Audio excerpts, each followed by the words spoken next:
Un garde champêtre avec une prison, qu'est-ce qu'on avait dans la prison? Quelquefois, ou deux ivrognes, parce que l'arabe ne sait pas boire, il boit beaucoup quand il boit. Mais autrement, de grosses exactions, il n'y en avait pratiquement pas. Des petits larcins, des petites choses comme ça. Et très souvent, ça se passait dans mon bureau. Vous faisiez le juge de paix? Bah, ça m'est arrivé avec l'ouvrier. Bon, ben, quelquefois c'était une paire de gifles, et puis il me disait après c'est comme avant, et puis ça y est, on avait oublié, si vous voulez, ce qui s'était passé. C'est ce qu'on appelle le paternalisme. Oui, Ouais. la punition était une paire de gifles. Mais oui, mais parce que, si vous voulez, ce sont des enfants. Et bon, les histoires de justice, ils ne comprennent pas qu'une justice, mettre 2 ans ou 3 ans, règle un problème.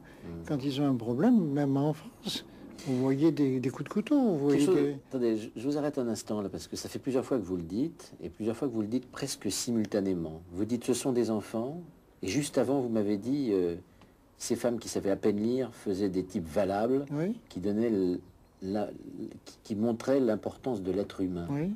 Donc c'est des gens que vous respectiez en même temps. On les respectait. Mais c'est la mentalité, non, on respecte. Mais vous respectez un enfant, au point de vue mentalité. Oui. Ça n'empêche pas la grandeur. C'est le raisonnement qui est enfantin.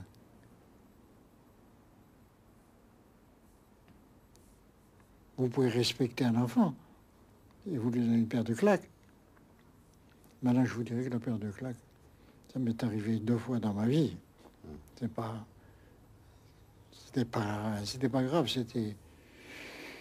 Si vous voulez, c'était des gars qui étaient nés à la ferme, le père était né à la ferme, et vous savez ce qu'il me disait en arabe, Intarasek ou Rasek, tu as la tête et la tête de mon fils. C'est-à-dire, c'est le marque de respect, tu es mon ancêtre. Par conséquent, l'ancêtre a absolument tous les droits.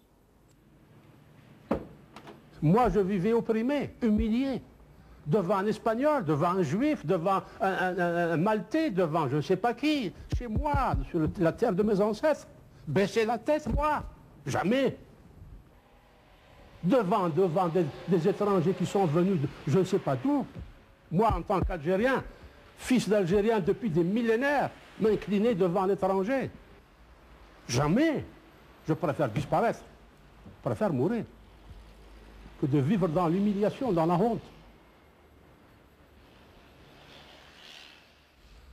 Je ne pouvais pas supporter le colonialisme. Je savais que mon pays avait combattu. Je savais par mes grands-parents. Ils m'ont raconté tout ce qui s'est passé, les campagnes de Kabylie, du maréchal Rondon, de 1854, de 57, de 71, ils les ont vécus. J'ai connu tout ça avant d'aller à l'école. Ça m'a marqué. J'ai compris, à travers ça, j'ai compris que la France était là, par la force, était là, contre la volonté du peuple algérien. Et de là, j'ai commencé à militer pour l'indépendance, pour la dignité du peuple algérien. Je n'étais pas anti-français. Et tous les nationalistes algériens n'étaient pas anti-français. Je le dis aujourd'hui, ils n'étaient pas anti-français. C'était des nationalistes, ils voulaient l'indépendance du pays, ils voulaient la dignité du peuple, la dignité de retour à l'honneur. Le peuple ne pouvait pas supporter.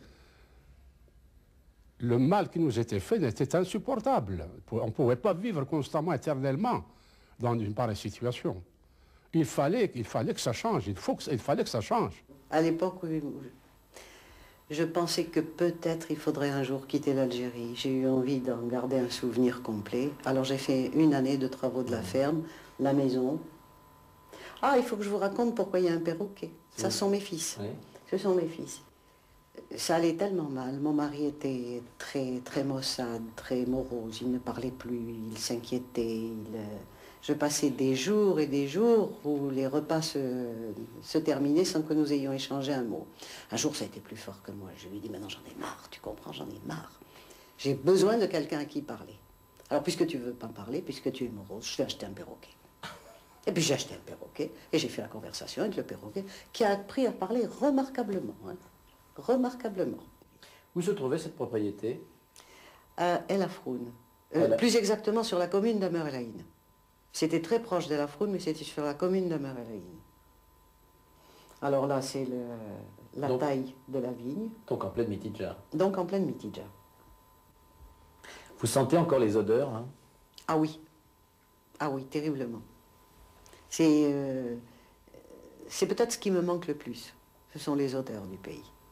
Par exemple, ça, c'est très rare que je le ressente ici. Alors, pourtant, l'odeur d'une cave en fermentation, c'est absolument extraordinaire. Il y a les odeurs et il y a les bruits. Pendant toute la période de vendange, les ouvriers travaillent la nuit dans la cave. Il faut surveiller en permanence la température du vin, il faut surveiller toute la vinification. Par conséquent, il y avait des ouvriers dans la cave en permanence. La cave n'étant pas très loin, vous avez vu sur le film, la cave n'étant pas très loin de la maison. Toute la nuit, j'entendais la raïta et les ouvriers qui chantaient. Eh bien, écoutez, ça, c'est une chose qui me manque. De temps en temps, quand par hasard à la télévision, la radio, j'entends une musique arabe, ah, tiens. Ça vous fait un petit passement au cœur. Tout petit passement, ça dure pas longtemps. J'ai pas un tempérament à me laisser aller pas longtemps. Vos ouvriers, quel rapport aviez-vous avec eux? Bon, il n'y avait pas de... Quand il y avait un mariage, un baptême, nous étions toujours invités. J'ai participé à presque tous les mariages des ouvriers qui vivaient sur la propriété. Entre les hommes, les femmes, les enfants, il y avait 110 personnes qui vivaient. 110 personnes. 110 vous personnes. aviez 110 personnes sur la propriété. J'ai le chiffre exact en tête parce qu'en 59, j'ai été très malade. Et les ouvriers venaient régulièrement dire oh, on va aller au marabout porter des bougies, on va aller au marabout prier pour la guérison de madame, on va penser à madame. Et quand j'ai été rétablie, je me suis dit, je suis obligée maintenant de les remercier. J'ai fait un couscous monstre et j'ai dû faire un recensement de tout ce qui vivait sur la propriété, hommes, femmes et enfants, pour savoir pour combien j'allais faire préparer un couscous. Ils étaient à ce moment-là, en 59, par conséquent, 110. 110, ça représentait combien d'ouvriers? Ça, c'était la famille de combien d'ouvriers? C'était la famille d'une quarantaine d'ouvriers, à peu près. Je ne me souviens pas exactement, peut-être une quarantaine. Vous savez, il y avait de nombreux enfants. Lorsqu'un Français, un petit colon mourait, bon, bah, il y avait ses khammas, c'est-à-dire ses ouvriers agricoles qui l'accompagnaient, mais il y avait beaucoup plus d'affinité, si vous voulez, entre les juifs et les musulmans qu'entre les Français, c'est-à-dire les chrétiens et les musulmans. Et ça, je crois que c'est un grand rattache. C'est le fait colonial qui a fait ça, vous comprenez? C'est cette espèce de mur d'incommunicabilité. Je crois que les Algériens musulmans ont toujours été prêts et ouverts à la discussion, et je crois que de l'autre côté. La preuve, il n'y a qu'à voir, que pendant toute la colonisation, je parle de toute l'Algérie, je ne parle pas simplement d'une région, il n'y a qu'à voir l'Assemblée algérienne. Dans l'Assemblée algérienne, vous aviez autant, il y avait 1 million de colons et 1 million de pieds noirs, il y avait 9 millions d'Algériens ou 10 millions d'Algériens, et bien il y avait 50% de députés, 50% de députés. Donc une voix algérienne, une voix pied noir valait 10 voix algériennes. Déjà c'est le fondement de l'injustice, vous comprenez? On ne peut pas bâtir quelque chose avec l'injustice, c'est impossible. Un jour ou l'autre, ça explosera. Et c'est ce qui est arrivé, comme disait Mamri. On ajoute injustice, bois sur bois, bois sur bois, injustice sur injustice, injustice sur injustice, et un jour il suffit simplement de l'allumette d'un esclave pour allumer le plus grand feu de Dieu, et le plus grand feu de Dieu ça a été 54, c'est tout. Les Algériens voulaient devenir des hommes entiers, responsables d'un pays, c'est tout. Ça aurait pu se faire dans le cadre français comme ça aurait pu se faire, et bien ça s'est fait dans le cadre algérien, et puis c'est tout. Pour élire la première assemblée algérienne, l'Algérie tout entière a voté. Avec M. Gazagne, maire d'Alger, 2 millions d'électeurs sont allés aux urnes. Les premiers, citoyens français et notables musulmans, votant pour le premier collège, où les candidats unis par l'idéal républicain et français sont arrivés en tête. Les autres musulmans votant pour le second collège, où les partisans de Messali et de Ferhat Abbas ont essuyé un échec. Et pour cause, ces élections de 1948 ont été truquées, avec la plupart des candidats nationalistes algériens arrêtés et le bourrage des urnes.